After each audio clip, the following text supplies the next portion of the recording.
Kutunza kwa ajili ya future yako uzeeni ni muhimu. Tunaona sasa hivi wazee wana miaka 65 na mapesa yao waliyatunza. Wengine tunawaita masponsor.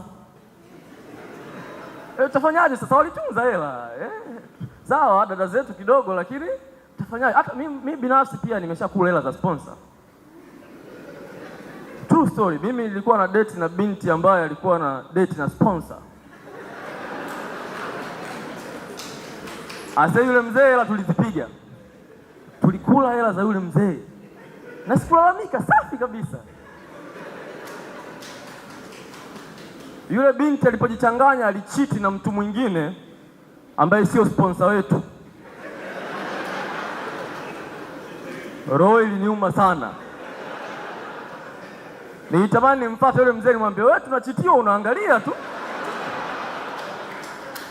Atatuletea magonjwa huyo.